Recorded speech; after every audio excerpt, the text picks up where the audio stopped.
There's like a whole bunch of things there that they've got to really think through to make sure that they're keen to be a director alongside you. So don't jump into it lightly. Make sure they're the right person. Make sure they're aware of all the legal and fiducial responsibilities and requirements. And you cannot plead ignorance.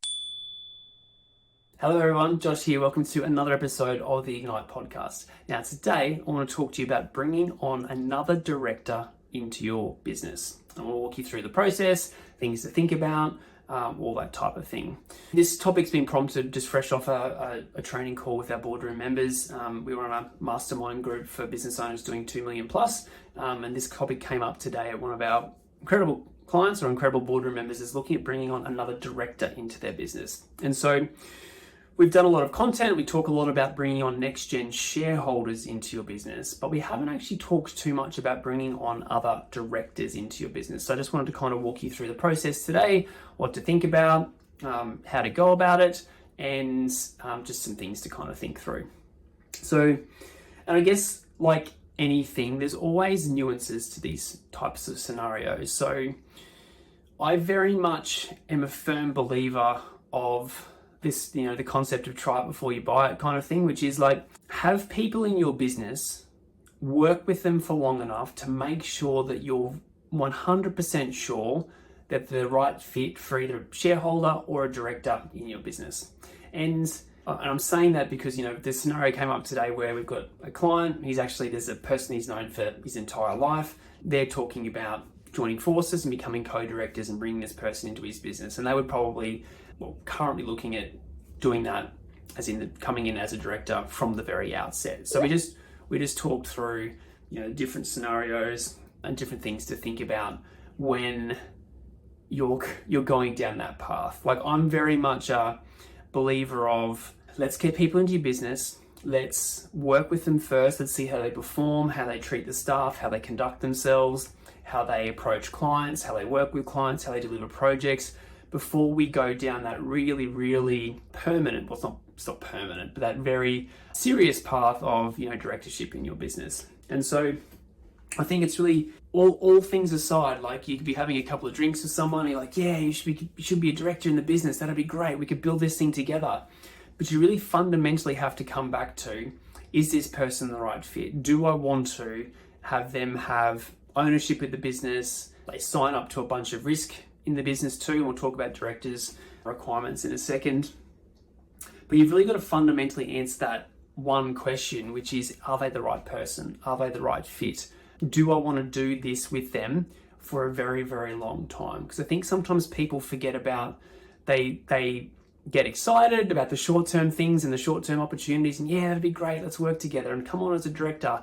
But are you prepared to do this for the next 10, 15, 20 years with this person or these persons as directors in the business? And that's the same question that you should be answering about next-gen shareholding as it is as directors into your business. Like really making sure that they are the right person or the right fit for your business, because once they sign on that dotted line and once you both agree and go down that path and that sort of stuff, like it's reversible, but it's very damaging and it's very distracting and it's very costly, both in your time, sometimes reputation, the distraction, all those sorts of things. So it's got to be the right fit. They've got to be the right person.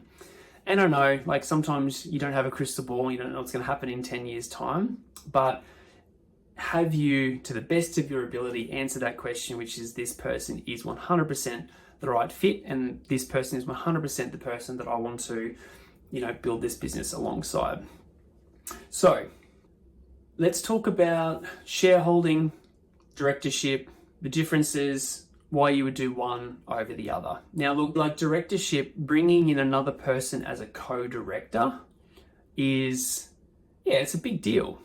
Like that person is signing up to risk in your business. They are signing up to liability.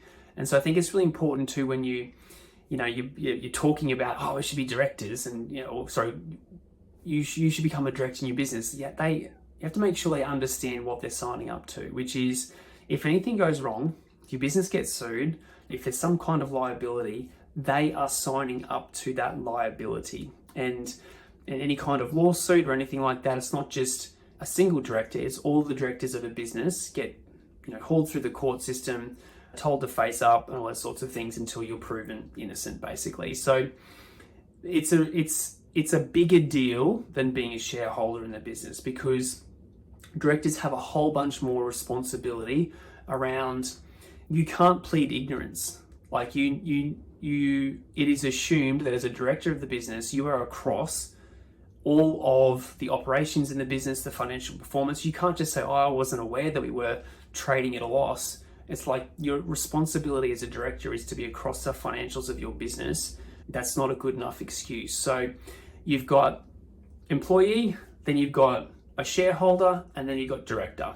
And so you, like I said, you have to be 100% sure that they're the right person, and are they aware of the risks that they're signing up to. So that's probably the first thing, is like if you're having that conversation with someone about someone coming in as a co-director, or maybe you run a small consultancy and someone else is the owner of another small consultancy and you're talking about joining forces, then it would make sense for you both to be joint shareholders, 50-50 potentially, as well as joint directors of your merged entity. That makes sense, but is everyone aware of the liabilities and responsibilities?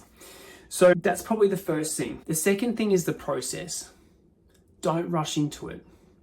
Give yourself time to know more about that person. And this is like in a merged environment. This is we're going to bring our two companies together. Give yourself that time and that grace and that out if you need it. So things like, as an example, bringing in a very senior person into your business, and you've had discussions about them becoming a shareholder and director eventually, make sure you leave that eventually in there. So I would do it in a staged way, where it's like, cool, come in as maybe an employee first, or a very senior member of our team. Let's work together for 6, 9, 12 months. Let's see how you go, see how you conduct yourself. From there, maybe we offer you share ownership in the business. And from there, maybe it's directorship after that. Like, really allow yourself that time to get to know this person, work with them, see how they act and operate, and don't go into those things lightly. If they're an existing member of your team that you are elevating, again, like, you've obviously had the chance to work with them and find out whether they're a good fit or a good person. Again, that process can go a little bit faster because you've had that time to get to know them. In a merged environment, again, I'd be looking for ways where you can just buy yourself time. I mean, look, in a merged environment, you should have done your research. You should have done your due diligence. You should have been hanging out with these people or this person for a very, very long time before you agreed to merging the businesses and coming together. Because honestly, I've seen and been part of some very uncomfortable scenarios and situations where the due diligence wasn't done. Directors weren't aware of the type of personality that they were merging with another director, and that stuff gets pretty ugly pretty quickly. So as much as possible, you want to really learn and get to know the people that you're merging with, or the people that you're buying into business with, who they are, the types of people that they are. And, again, answering that question that we talked about at the start, are they the right person? And do I want to do this with them for a very, very long time? So, look, I think in summary, think it through. Like, bringing in a director is kind of like bringing on a shareholder. There's a lot of things you've got to think through, except for that final step, which is that person is signing up to risk and liability in your business. So you've got to make sure that they're aware of it, aware of the risk that they're signing up to.